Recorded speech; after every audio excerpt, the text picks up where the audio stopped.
What's going on, boys and girls, and welcome back to Project Zangetsu. Recently announced that they are going ahead with the release of the latest Subaru WRX STI. Due to the advent of the internet and social media, businesses are so much closer to their consumers in terms of feedback and demand, and it seems that Subaru has heard its people, because we now have a prototype. Let me know what you think, and if you enjoyed this video, please click on the thumbs up icon. What's going on, boys and girls, and welcome back to Project Zangetsu.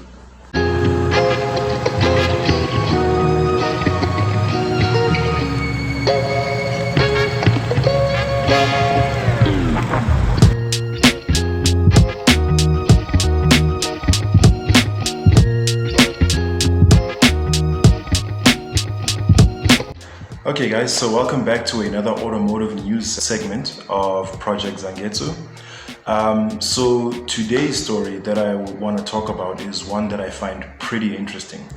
There's some developments apparently that are going to be happening in the near future between Toyota and Mazda.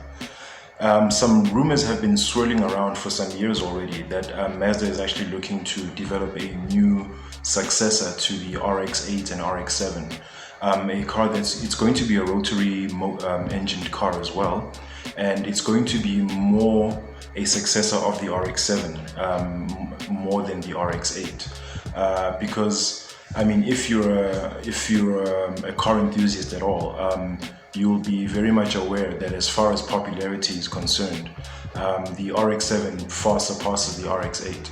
So I think they're doing something similar to what was done in the Superman franchise some years ago.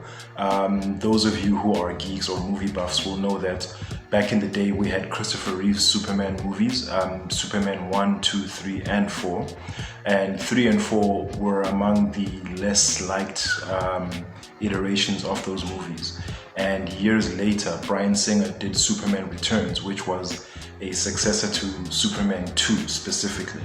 So I think Mazda is doing something similar in that regard, in that sort of like, you know, forgetting we ever did that with the RX-8 kind of thing and focusing more on the popularity and love for the RX-7 and trying to recapture that with its fans. The successor to the Mazda RX-7 is going to be called the Mazda Iconic SP, if I'm not mistaken.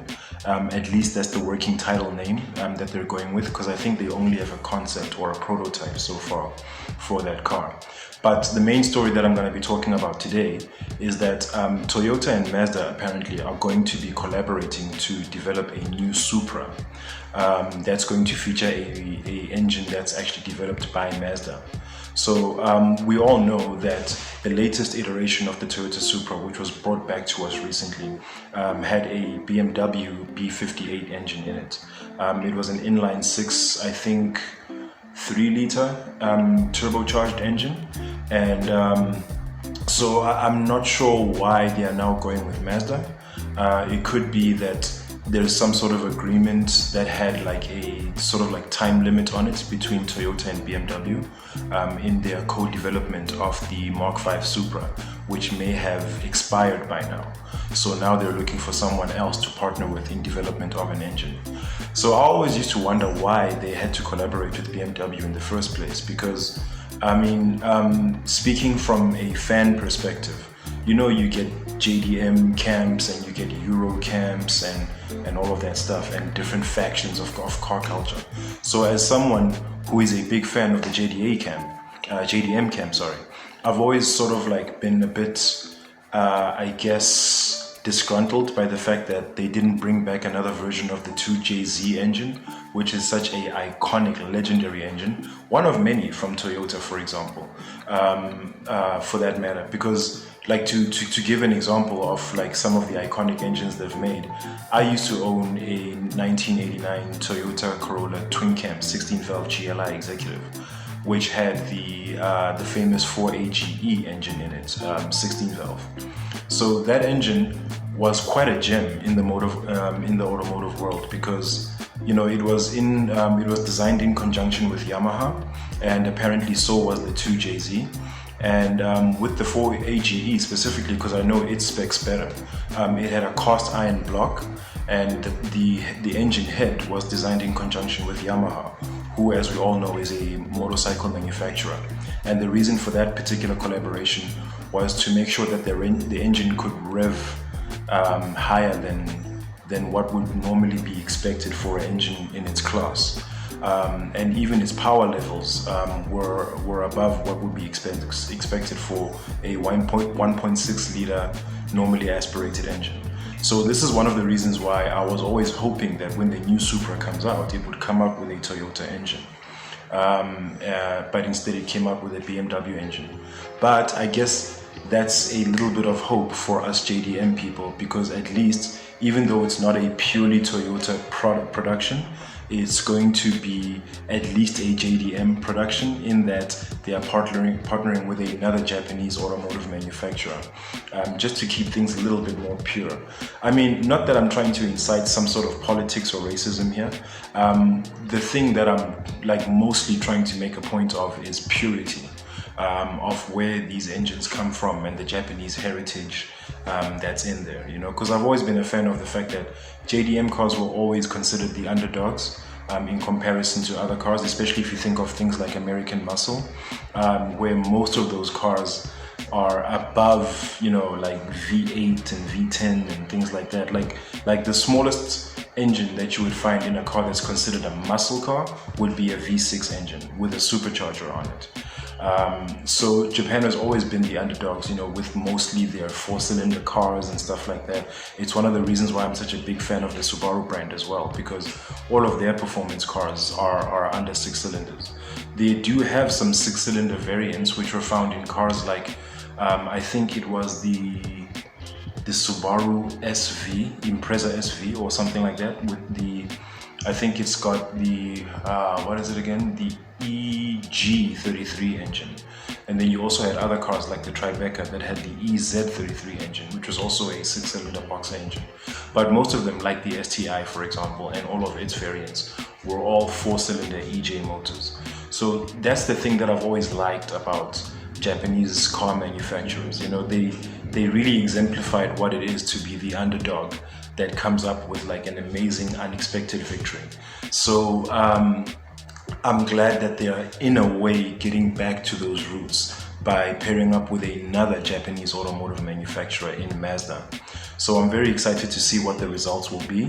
There's been some concepts that have been released online. I've been following certain YouTube channels as well about this story.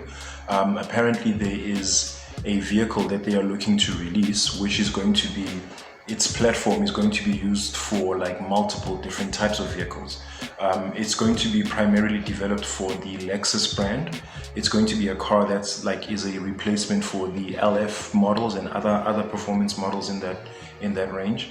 And it's going to be a rear-wheel drive front-engined car with an inline 6-cylinder engine, which is they're still deciding on whether it's going to be turbocharged or not, but I'm thinking if they're going to follow the tradition, it's going to be turbocharged. And this is also particularly exciting because, with the world moving towards electrification and all of that stuff, which is one of the many reasons that caused controversy for Subaru and them eventually deciding to drop the STI before recently announcing its return. So that is one of the things that put a big damper on car culture, knowing that we're going to be losing our beautiful exhaust notes in our different variations of cars and things like that, and how the world of car modification in and of itself was also going to be changed significantly now that we're moving away from gasoline powered engines. So the thing that makes this particular story that much more exciting for me as well is that Toyota and Mazda have specifically said that the new Supra is going to have a gasoline-powered engine, which is going to be an inline 6-cylinder engine, hopefully turbocharged. So that brings a lot of hope towards car culture going back to its roots, so to speak, and the purity and enjoyment of everything that comes with a high-powered engine. So I don't have specific facts, as you can tell. This video is largely speculatory. I only have bits and pieces of information, but I will try to find out more. And if you guys want to know more about this, let me know in the comment section down below. I'll do some more specific research like I did for the Subaru STI in the previous video. But other than that, I'm just very excited to what the possibilities would be. It would be nice to see a Supra that returns to form. The one thing that I didn't like about the information I was able to garner is that they haven't confirmed as to whether it's going to be a manual or automatic transmission. And it looks like they may be leaning more towards making it an automatic. So that's a bit of a bummer, but I guess you can't win them all. You know, at least it's going to be a gasoline-powered inline six-cylinder engine, which comes from Japan. Maybe not Toyota specifically, but at least from Japan.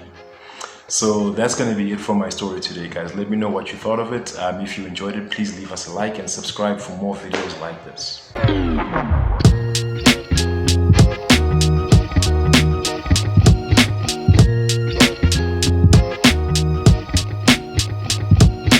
Alright guys, that's gonna bring us to the end of today's video.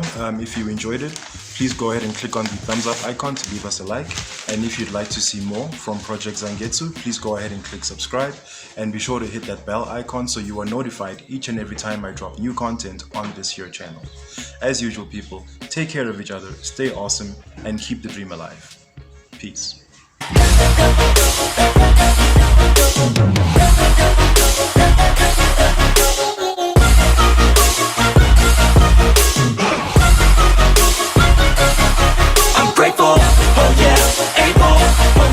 Stable, oh yeah, no label, oh yeah, you know me, I have only a path, I'm lonely, but